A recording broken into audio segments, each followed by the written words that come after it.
Habang ako papasok ng trabaho dito mga idol, nadaanan ko tong aksidente na to.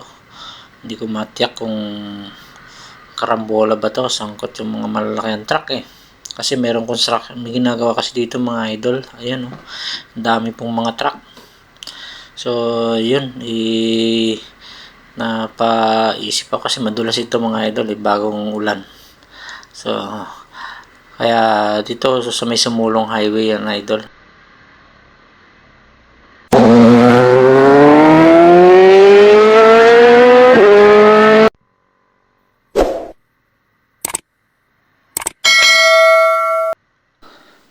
Good morning mga idol. Ito po muli at medyo natagalan po ako na walang in-upload kasi talagang busy po. Ito mga idol, papasok po ako nito ng trabaho. Bali katatapos lang nito mga idol ng ulan. Dito nagdadaan-daan lang ako kasi ang hirap. Pagka mabilis sa bagay mga idol, maaga naman ako umalis kaya hindi ako nagagahol. Kaya dito kahit chill lang ako, at least iniisip ko yung safety ko. Ganun din sa mga natin na mga kapwa natin rider,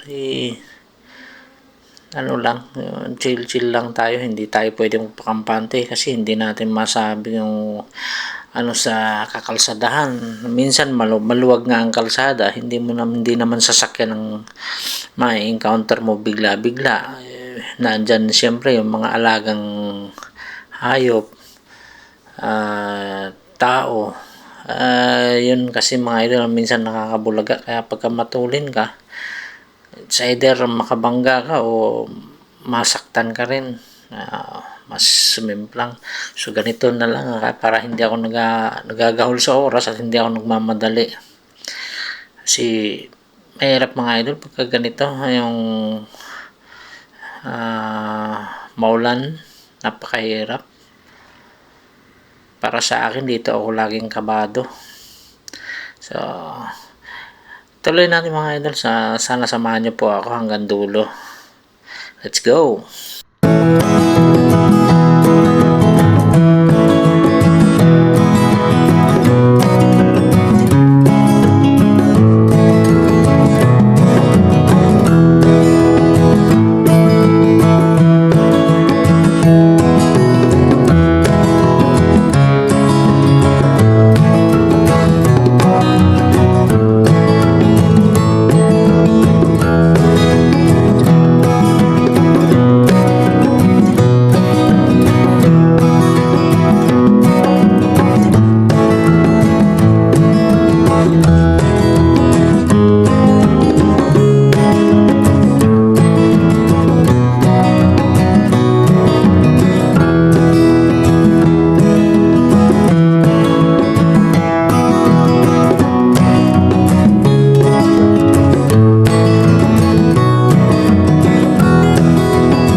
idol, muli po nandito na po ako sa may Sumulong Highway.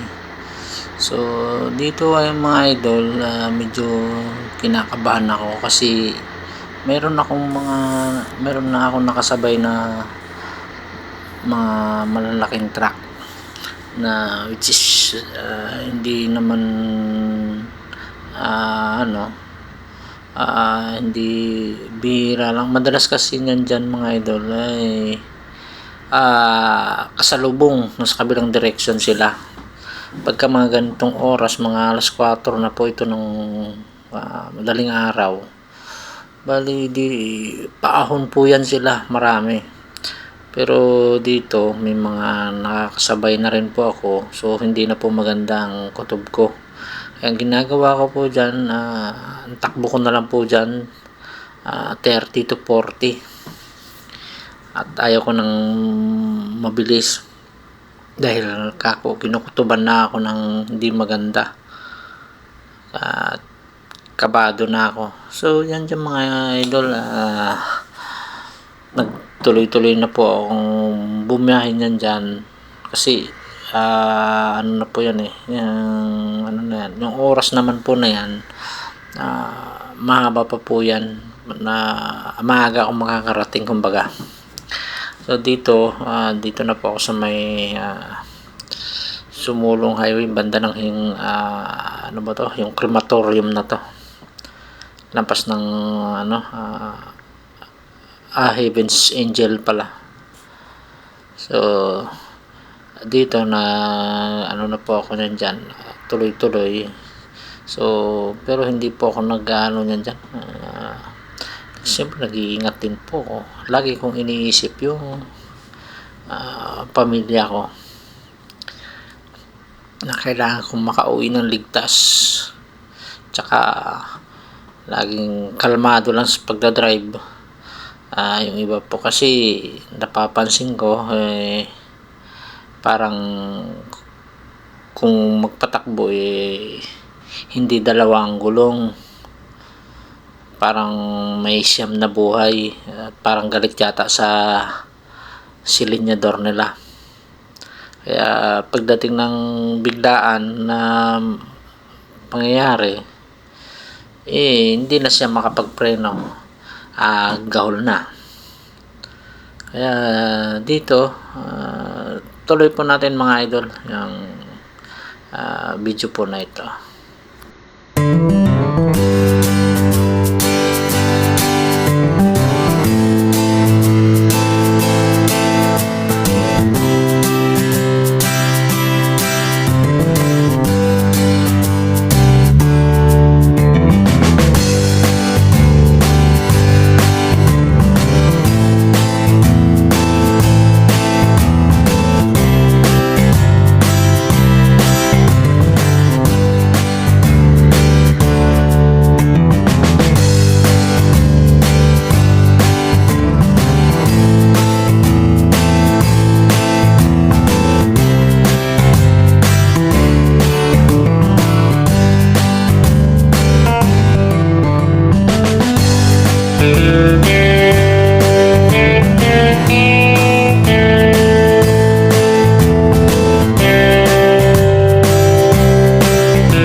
So, ayun na nga mga idol, yung aking pinangangambahan kanina.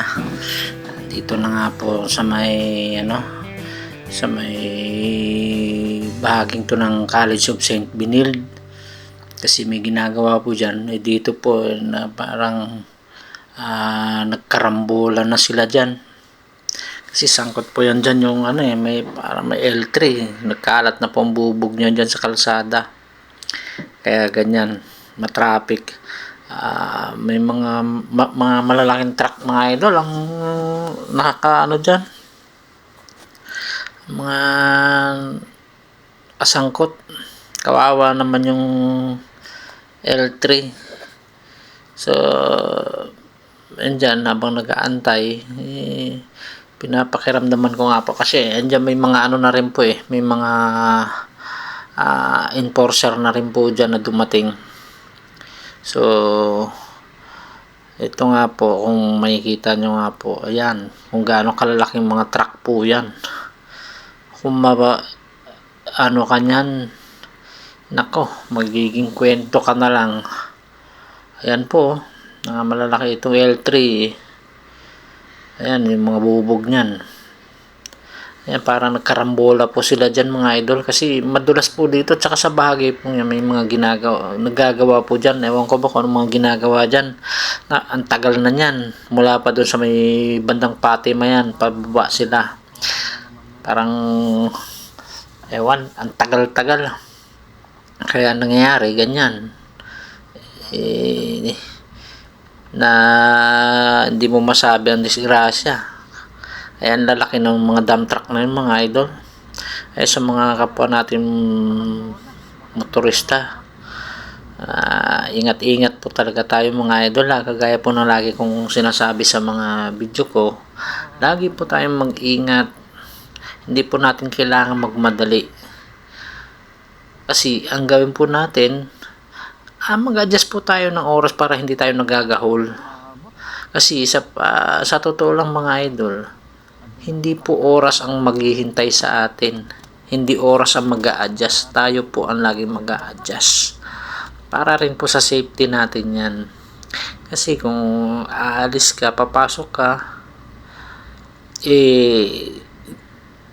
saktuhan na lang, magagahol ka po niyan, kasi sa traffic at saka sa kaya nangyayari, bibirit ka ng bibirit ngayon. Pagka ganyan po, kasi pagka naiisip mo yung maghahol ka sa oras, malilate ka, nawawala ka po sa sa focus na ilang beses ko na pong napatunayan yan mga idol. Nawawala ka sa focus pagdadrive mo, kasi hinahabol mo huwag kang malate. Lahat naman tayo naghahanap buhay, kaya lang po, syempre isaalang-alang po natin yung ating kaligtasan din mga idol. Hindi po natin kailangan na magmadali. Isipin po natin, may pamilya po tayo naghihintay sa atin sa pag-uwi. Paano na lang po kung mapasama ka? Huwag naman sana. Kawawa po yung pamilya mo. Syempre pamilya mo nag-aalala po yan tuwing aalis ka.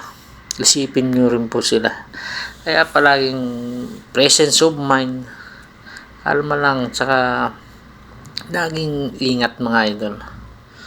Hindi po natin kailangan ng laging magmamadali, kasi dyan po magsisimula ang mga disgrasya. Kahit sino pong mga batikan, mga driver, pagka sa mga biglaang pangyayari po,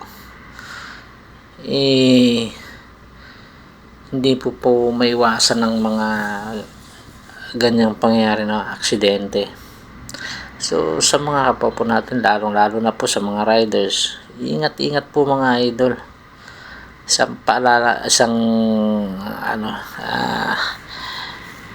paalalang kaibigan, dahil para rin po sa atin ang paalala. Baga, isipin po natin lagi, at saka magdasal po tayo palagi mga idol, para nagabayan po tayo sa ating bawat pagbiyahe. Sa tuwing lalabas po tayo ng bahay, lagi pong magdasal. So hanggang dito lang muna mga idol. Muli po, ride safe po sa mga, lalong-lalo na sa mga kapwa natin riders. Love you all. Bye-bye.